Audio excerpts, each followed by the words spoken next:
ٹھیک ہے جی بٹ صاحب یہ بتائیے گا عدالتی سماعت کیا ہوگی آپ نے کیا بسم اللہ الرحمن الرحیم. جتنے بھی اکیوز اس وقت عدالت کے اندر ہیں وہ میں یہ سمجھتا ہوں کہ سوشل میڈیا ہائپ کی وجہ سے ان کو انٹینگل کیا گیا ہے اس مقدمے میں، چونکہ جس ملزم کو ڈکی بھائی کو انہوں نے اریسٹ کیا، اس کے خلاف ایف آئی آر دی، اس کو انویسٹیگیٹ کیا، ان تمام افسران کو، تمام ملازمین کو صرف محض وکٹمائز کیا جا رہا ہے. اور میں یہ سمجھتا ہوں اس ملک کے اندر جتنے بھی مقدمات میں بے شک وہ چیف منسٹر صاحبہ اس کا نوٹس لے لیں، پرائم منسٹر نوٹس لے لیں، چیف جسٹس یا کوئی بھی طاقتور شخصیت جس مقدمے کا نوٹس لے لیتے ہیں اس کے اندر ہائپ کریٹ ہو جاتی ہے اور سارا نظام عدل جو ہے وہ پیرالائز ہو جاتا ہے.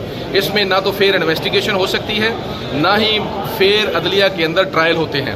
میں نے آج عدالت کے اندر اپنی گزارش کی ہے کہ ہم عدالتوں کو لاسٹ رے آف ہوپ سمجھتے ہیں. ہم یہ سمجھتے ہیں کہ آپ نے ایک طاقتور اور ایک کمزور کے درمیان فیصلہ کرنا ہے، اس لیے ہم یہ چاہتے ہیں اور ہماری یہ خواہش ہے کہ رول آف لا جو ہے وہ قائم ہونا چاہیے. جو افسران بالا جن کو انہوں نے اس کے اندر لکھا ہے اس میں کسی افسران بالا کا نام نہیں لکھا چونکہ وہ طاقتور ہیں، آلدو کہ وہ ایف آئی اے کے آفیسرز ہیں. وہ ہم نے پوچھا کہ آپ یہ بتائیں، ایف آئی اے ان سے پوچھا جائے کہ جتنی ٹرانزیکشن یہ کہتے ہیں رشوت کے طور پہ یاسر نے یا دیگر ملزمان نے لی ہیں ان کی کون سی ٹرانزیکشن ہے؟ کوئی بینک ٹرانزیکشن ہے؟ ان کے پاس جواب نہیں تھا. کیا کوئی آن لائن ٹرانزیکشن ہے؟ جواب نہیں تھا. کیا رشوت لینے کی ویڈیو فٹ ہو جائے؟ ان کے پاس جواب نہیں تھا. ان کے پاس جس جگہ اور مقام پہ انہوں نے پیسے وصول کیے اس جگہ اور مقام کی کوئی جیو فینسنگ ہے؟ ان کے پاس جواب نہیں تھا. کسی ملزم کی کوئی ویڈیو فوٹیج ہے؟ وہ بھی جواب نہیں تھا.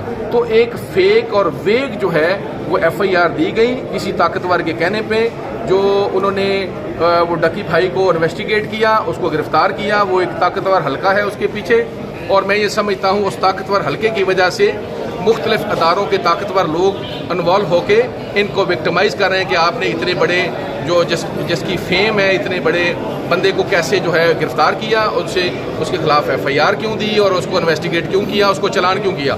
جس بابت انہوں نے رشوت کہتے ہیں کہ لی ہے اس حوالے سے تو پریزنٹ جو اکیوز پٹیشنر ہیں انہوں نے کوئی فیور ہی نہیں دی، تو پھر کس بات کی رشوت تھی؟ اچھا ڈاکٹر صاحب ایف آئی اے نے ریکوری بھی کر لی ہے اس کے پیچھے ایف آئی آر کروانے کے پیچھے وہ طاقتور کون ہے اور ابھی تک کیا پروف ہوا ہے؟ اور 20 منٹ میں یہ ایف آئی آر ہو جانا پریکٹس کے خلاف، یہ سر قانون کے خلاف ہے.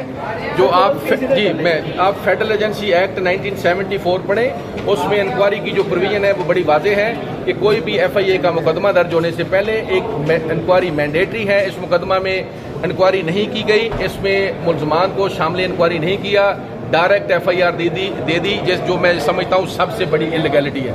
اس کے بعد انہوں نے ان کے اوپر جو رشوت کے رقم پچھلے 3 دن کے فزیکل ریمانڈ میں بڑا تشدد کیا گیا، اور ہم نے آج ریکویسٹ کی ہے کہ ان کا میڈیکل بھی کروایا جائے.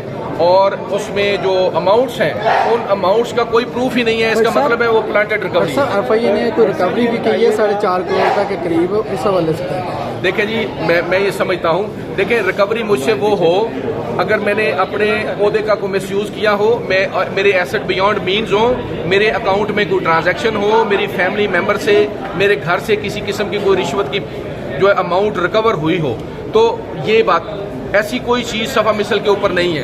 انہوں نے اپنے پاس سے پلانٹ کی ہے جس اس کنکوکٹڈ اور جھوٹے مقدمے کو ایک محض پروف کرنے کی کوشش کر رہے ہیں جس کا بھی یہ حکم مان رہے ہیں.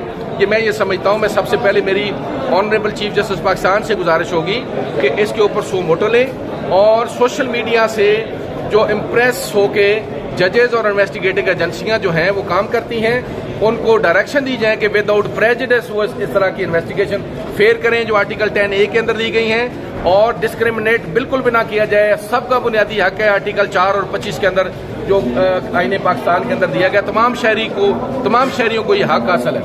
یہ بتائیں کہ صرف